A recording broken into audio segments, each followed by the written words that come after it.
Bonjour à tous, bienvenue sur Liberty TV, dans l'émission qui répond aux questions que vous vous posez avant de partir en vacances. Je reçois Marc, notre monsieur conseil. Bonjour Marc. Bonjour Colline. Alors première question que nos téléspectateurs se posent, c'est est-il intéressant de prendre une compagnie low cost ? Alors je ferai une réponse un peu de normand, c'est-à-dire ce qu'il faut surtout c'est comparer les prix. Aujourd'hui, les compagnies low cost, par définition, sont peu chères ou pas chères, mais les compagnies régulières se mettent aussi à faire des prix low cost, des prix très très bon marché. Donc, pour une destination donnée, parfois c'est plus intéressant de prendre une compagnie régulière, mais qui a des tarifs extrêmement bas, extrêmement peu chers, ou de prendre une compagnie low cost. Et on le voit aujourd'hui, de plus en plus, les compagnies low cost, pour baisser les tarifs, baissent aussi les prestations. C'est-à-dire qu'on vous fait payer le verre d'eau, on vous fait payer les bagages, on parle même de faire payer le fait d'aller aux toilettes. Il y a même des compagnies en Chine qui aujourd'hui incitent ou veulent inciter les gens à passer aux toilettes avant d'embarquer dans l'avion parce que ça fait moins de poids embarqué. Quand on emmène 400 ou 500 personnes, ça peut chiffrer en centaines de kilos. Donc tout ça, c'est dans le but de faire diminuer les coûts. Donc le low cost a les contraintes que je viens de vous dire, c'est-à-dire que beaucoup de suppléments. Et donc, il faut vraiment comparer les prix. Si vous voyagez sans bagages, le vrai low cost peut être intéressant. Si vous voyagez avec plein de bagages, peut-être que la compagnie régulière avec des tarifs bon marché sera quand même plus intéressante que le low cost avec des suppléments. Aujourd'hui, dans le monde du tourisme, il faut vraiment comparer les prix en permanence. D'accord. Alors, pour ces compagnies low cost, vous l'avez dit, il y a certaines contraintes. Est-ce que le poids des bagages et leur dimension posent un problème ? Alors, ce n'est pas que ça pose un problème, c'est que chaque compagnie définit des règles. Toujours pareil, c'est que dans le temps, on voyait des gens embarquer avec un sac, 2 sacs, 3 sacs, 4 sacs autour du cou.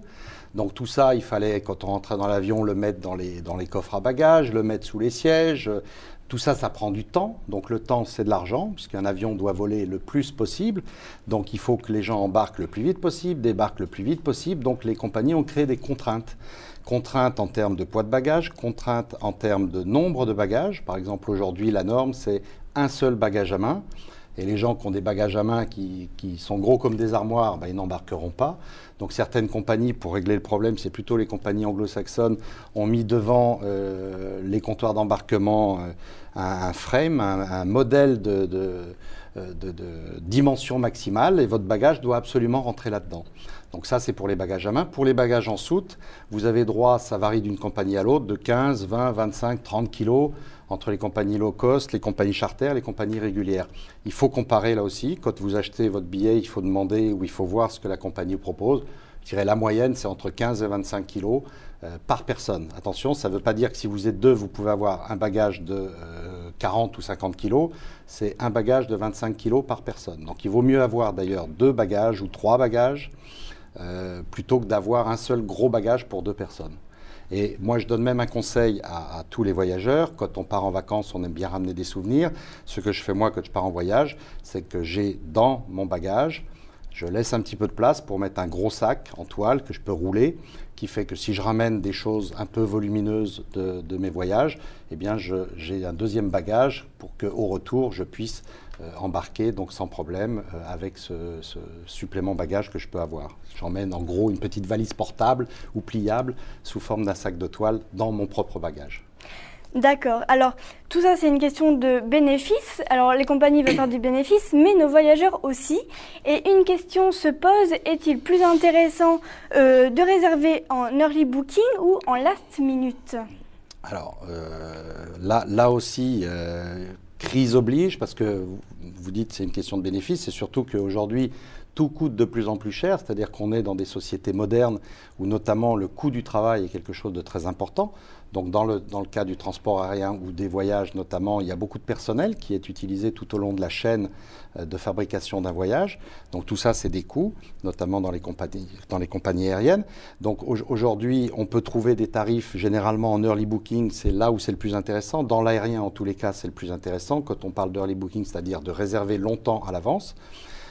Pourquoi? J'explique en quelques mots. Les compagnies aériennes ont un avion qui fait grosso modo 180 places. C'est un exemple. Eh bien, elles vont dire on va se prémunir ou couvrir notre risque sur, par exemple, 30% de la capacité de l'avion. Donc, quand on aura atteint le remplissage de ces 30%, on commencera à remonter les prix. Pour inciter les gens à réserver longtemps à l'avance, ils vont faire donc des prix extrêmement bas sur les 30 premiers pourcents de remplissage de l'avion, puis ensuite ils vont remonter les prix, puis ils vont remonter les prix, puis ils vont remonter les prix, et plus l'avion se remplit, plus le prix est cher.